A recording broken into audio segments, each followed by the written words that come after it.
शिंदे ने 2000 करोड़ रुपए में खरीदी शिवसेना। शिवसेना को खरीदने में हुई डील को लेकर होंगे बड़े खुलासे। संजय राउत का आरोप, जल्द ही डील के बारे में देंगे सबूत। सब कुछ हमारे पास, फिर भी आयोग का फैसला शिंदे के पास।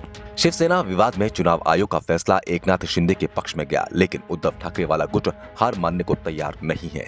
ठाकरे खेमे ने साफ कर दिया है कि इसे चुनौती दी जाएगी और याचिका सुप्रीम कोर्ट में दायर भी कर दी गई है। साथ ही उद्धव ठाकरे गुट के नेता इस पूरे मामले में चुनाव आयोग को भी घेरने में जुटे हैं। दावा किया जा रहा है कि चुनाव आयुक्त को रिटायरमेंट के बाद किसी राज्य का राज्यपाल बना दिया जाएगा या फिर कोई दूसरी बड़ी जिम्मेदारी सौंप दी जाएगी। शिवसेना सांसद संजय राउत ने कहा, मुझे विश्वास है कि चुनाव चिन्ह और पार्टी शिवसेना का नाम हासिल करने के लिए 2000 करोड़ की डील हुई है। ये शुरुआती आंकड़ा है, लेकिन 100% सच है। देश के इतिहास में ऐसा कभी नहीं हुआ। जल्द ही इस बारे में कई खुलासे होंगे। इसके साथ ही राउत ने सिलसिलेवार ट्वीट करते हुए पुराने फैसलों के आधार पर साबित करने की कोशिश की है कि किस तरह से संवैधानिक संस्थाएं अपना हर फैसला सरकार के पक्ष में सुना रही हैं। पेगासस मामले में हमने आवाज उठाई तो सुप्रीम कोर्ट से क्लीन चिट मिल गई। सुप्रीम कोर्ट क्लीन चिट देने का कारखाना बन गया है। ये देश देख रहा है कि प्रधानमंत्री मोदी किस तरह से अपने एक दोस्त का साथ दिए जा रहे हैं। इजरायली कंपनी से मदद लेकर देश की एक पार्टी बीजेपी ईवीएम को टेम्पर करके चुनाव जीत रही है। ऐसा लेख दुनिया के एक बड़े अखबार में आया है। इसकी भी जांच होनी चाहिए। मैंने ट्वीट कर बताया कि जिस तरह से हमने तीर कमान, चुनाव निशान और नाम छीनने के लिए 2000 करोड़ का लेन देन हुआ है, ये मेरा आरोप है।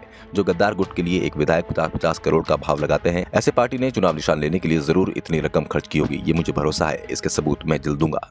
इससे पहले चुनाव आयोग को लेकर तीखा बयान जारी करते हुए संजय राउत ने कहा था कि जो फैसला चुनाव आयोग ने सुनाया है उसकी स्क्रिप्ट पहले से ही तैयार थी।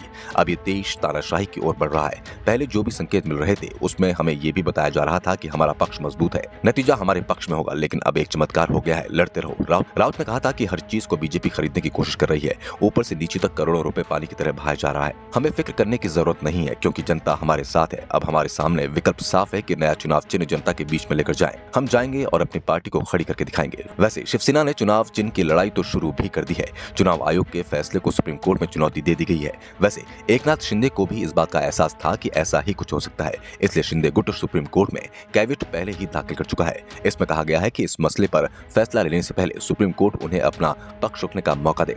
दरअसल शिवसेना पर कब्जे को लेकर पिछले 8 महीने से ही उद्धव ठाकरे और एकनाथ शिंदे के बीच लड़ाई चल रही है। ठाकरे गुट ने सुप्रीम कोर्ट की संवैधानिक बेंच में याचिका दायर करते हुए मांग की थी कि पहले विधायकों की अयोग्यता पर फैसला हो, उसके बाद पार्टी के नाम और निशान पर कोई फैसला किया जाए। सुप्रीम कोर्ट ने पहले तो चुनाव आयोग को कोई भी फैसला करने से रोक दिया था, लेकिन बाद में आयोग को इस मामले में आगे बढ़ने की इजाजत दे दी थी और आयोग ने 17 फरवरी को एकनाथ शिंदे के पक्ष में फैसला सुनाते हुए उनके गुट को ही असली शिवसेना माना और शिवसेना का चुनाव चिन्ह और नाम दोनों ही सौंप दी।